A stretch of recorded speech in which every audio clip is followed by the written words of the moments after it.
తెలిపింది. ఈ సవరణ ప్రతిపాదనల కింద సెక్షన్ 5లోని సబ్సెక్షన్ 2లో అమరావతి వద్ద అమరావతి అనే పదాన్ని చేర్చాలని మరియు సెక్షన్ 5 వివరణకు మరియు అమరావతి అనగా ఏపీ రాజధాని ప్రాంత అభివృద్ధి ప్రాధికార సంస్థ ఏపీసీఆర్డీఏ చట్టం 2014 కింద నోటిఫై చేయబడిన రాజధాని నగర ప్రాంతాలు కూడా కలిసి ఉంటాయి అనే పదాలను చేర్చాలని తీర్మానించారు. దాన్ని కేబినెట్ ఆమోదం తెలిపిందని చెప్పేసి మనం చేస్తాం. దీనికి సంబంధించి ఆంధ్రప్రదేశ్కి సంబంధించిన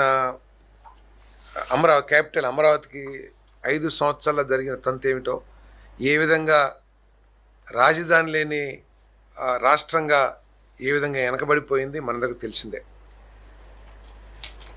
మరి 2014-19 మధ్యలో అమరావతిని రాజధానిగా ఏర్పాటు చేసినా కూడా తర్వాత వచ్చిన ప్రభుత్వం రాజకీయ దుక్తతో కానివ్వండి, రాజకీయ కక్షతో కానివ్వండి, లేకపోతే ప్రాంతం మీద కక్షతో కానివ్వండి, డీసెంట్రలైజ్ పేరు మీద ఏపీసీఆర్డీ యాక్ట్ని రిపీల్ చేసి రాజధాని 3 రాజధానులు అనే కొత్త నినాదం తీసుకొచ్చి ఏ ఒక్క రాజధాని కూడా పూర్తి చేయకోకుండా పూర్తిగా రాష్ట్రాన్ని అన్యాయం చేసిన విషయం అందరికీ తెలిసిందే.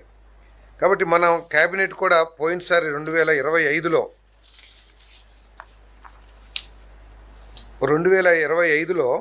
క్యాబినెట్ ఆమోదం చేసి సేమ్ ప్రతిపాదన కూడా పంపించడం జరిగింది. క్యాబినెట్ రిజల్యూషన్ నెంబర్ 148 ఆఫ్ 2025 8525న సేమ్ అమెండ్మెంట్ని పంపించడం జరిగింది గవర్నమెంట్ ఆఫ్ ఇండియాకి. కానీ భవిష్యత్తులో ఎవరో కూడా ఇటువంటి దుశ్చర్య కానివ్వండి, కక్షపూర్తి చర్యతో మరి ఈ క్యాపిటల్ని మార్చాలనే ఆలోచన చేయకూడదు. ఒక పర్మనెంట్ రాజధానిగా ఈ అమరావతి విరాజిల్లాలి అనే ఉద్దేశంతో మన అసెంబ్లీలో కూడా తీర్మానం చేయాలని చెప్పేసి నిర్ణయించడం జరిగింది. ఆ నిర్ణయాన్ని క్యాబినెట్ ఆమోదించిందని చెప్పేసి కూడా ఈ సందర్భంగా తెలియజేస్తాం. GOMS number 29 WR water resources project dated 7/6/21 ద్వారా సేవింగ్స్ అకౌంట్ పరిధిలో మంజూరైన 606.03 కోట్లతో 2 పనులకు అడ్మినిస్ట్రేటివ్ శాంక్షన్ ఇవ్వడానికి ఆమోదం తెలిపింది. HNSS project phase 1 package number 36A మరియు HNSS మెయిన్ కెనాల్ KM 188.2 వద్ద ఫీడర్ ఛానల్ తవ్వకం మరియు ఆఫ్టేక్ స్లూయిస్ల నిర్మాణం బ్యాలెన్స్ వర్క్స్. అప్పుడు కాంట్రాక్టరు ఈ పనిని సరైన సమయంలో పూర్తి చేయకపోవటం మూలంగా ఈ వర్క్లన్నీ ఆగిపోవడం జరిగింది. మరి ఆ మిగిలిన పనులు పూర్తి చేస్తే కానీ ఆ ప్రాంతంలో 55,600 ఎకరాలకి సాగునీరు అందే పరిస్థితి ఉండదు పూర్తి చేయకపోతే. అదేవిధంగా పొంగనూరు కెనాల్ విషయానికి వస్తే అక్కడ ఊహించిన దానికంటే కూడా ఎక్కువగా హార్డ్ రాక్ ఎక్కువగా రావటం, కావాల్సిన ఎంబాక్మెంట్కి కావాల్సిన ఎర్త్ లేకపోవటం, వీటన్నిటిని పరిగణలో తీసుకుని ఇప్పుడు కొన్ని డిజైన్స్లో మార్పులు చేయడం జరిగిందని చెప్పేసి మనం చేస్తాను. దానివల్ల ఖర్చు 51% పెరిగింది. దానికి ఈరోజు మరి క్యాబినెట్ ఆమోదం తెలిపిందని చెప్పేసి కూడా తెలియజేస్తా ఉన్నాను. కర్నూలు జిల్లాలో గురు రాఘవేంద్ర ప్రాజెక్ట్ పరిధిలో 7 లిఫ్ట్ ఇరిగేషన్ స్కీమ్లో ఆపరేషన్ మెయింటెనెన్స్ పనులకు 25-26 సంవత్సరానికి 440 లక్షల రూపాయలతో అడ్మినిస్ట్రేటివ్ శాంక్షన్ ఇవ్వడానికి ఆమోదం తెలిపింది. 7 ఎత్తిపోత పథకాలు, ఎందుకంటే గత ప్రభుత్వం లిఫ్ట్ ఇరిగేషన్స్ని పూర్తిగా నిర్వీర్యం చేసి కనీసం వాటికి రిపేర్స్ కానీ మెయింటెనెన్స్ కానీ ఏమి ఖర్చు చేయకపోవటం మూలంగా చాలా ప్రాంతాల్లో అయితే ట్రాన్స్ఫార్మర్లు ఎత్తుకుపోవటం లేకపోతే ఆ మెకానికల్ పార్ట్స్ని డిస్టర్బ్ చేయడం కూడా జరిగింది. మరి ప్రత్యేకంగా ఇక్కడ 7 ఎత్తిపోత పథకాలకి తుంగభద్ర LLC కాలువ కింద మరి 7 స్కీమ్స్కి O&M వర్క్స్కి ఆమోదం తెలిపిందని చెప్పేసి మనం చేస్తాం. పొంగనూరు బ్రాంచ్ కెనాల్ 74 నుండి 165.8 వరకు ఉన్న ఆఫ్ టేక్ పాయింట్లు మరియు ఇతర అతి సున్నిత ప్రాంతాల వద్ద నీటి నిర్వహణ సంవత్సరం 25-26లో 26 తేదీ 25/8/2025 నుండి 10/2/2026 వరకు నిర్వహించిన వాచ్ అండ్ వార్డ్ సేవలకు 27.44 లక్షల చెల్లింపునకు పరిపాలన ఆమోదాన్ని రాష్ట్ర మంత్రి మండలి తెలియజేసింది.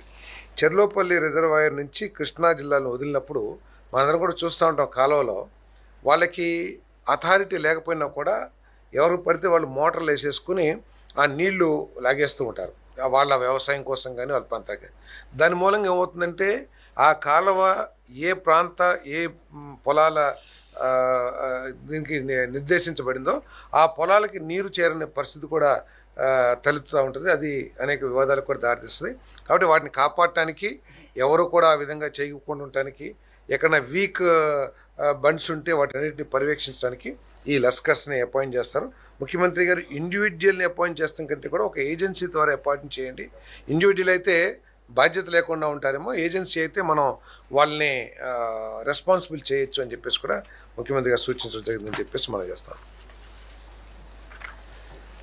పోలవరం ఇరిగేషన్ ప్రాజెక్టు కారణంగా నిర్వాసితులైన కుటుంబాలకి భూమి మరియు కాలనీల రూపంలో పునరావాసం కల్పించేందుకు రంపచోడవరం డివిజన్ పోలవరం జిల్లాలోని గంగవరం, అడ్డతీగల మరియు రాజవమ్మంగి మండలాల్లో గుర్తించిన భూముల ధరను ఎకరాకు 4,20,000 పెంచడానికి డిస్ట్రిక్ట్ కలెక్టర్ పోలవరంకు అనుమతి ఇవ్వడానికి మంత్రిమండలి ఆమోదం తెలిపింది.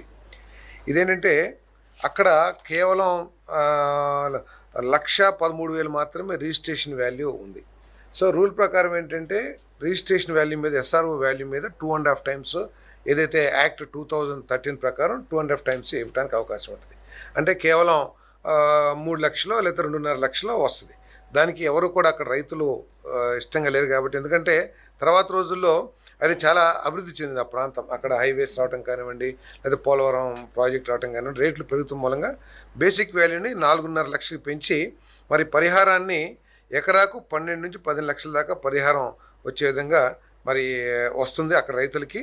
సో దాన్ని ప్రాతిపదికగా తీసుకుని న్యాయబద్ధంగా ఈ రేటు పెంచడం జరిగింది.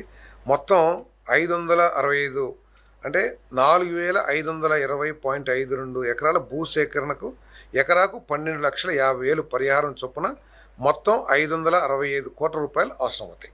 ఇది రిహాబిలిటేషన్కి కంపల్సరీ కాబట్టి దీన్ని తీసుకోవాల్సిన అవసరం ఉంటుంది.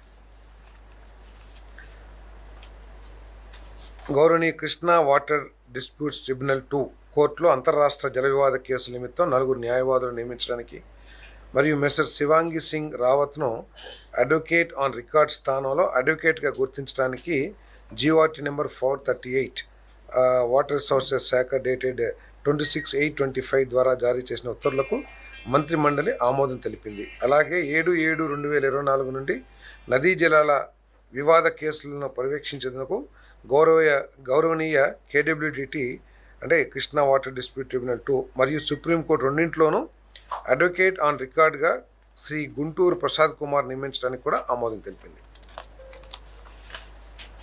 Mega engineering and infrastructure limited హైదరాబాద్కు అగ్రిమెంట్ నెంబర్ 3/2021-22 డేటెడ్ 28/10/22 ప్రకారం అప్పగించిన పోలవరం లిఫ్ట్ స్కీమ్ పనిని కొనసాగించడానికి ఆమోదం తెలిపింది. ఇదేంటంటే ప్రతి ఇరిగేషన్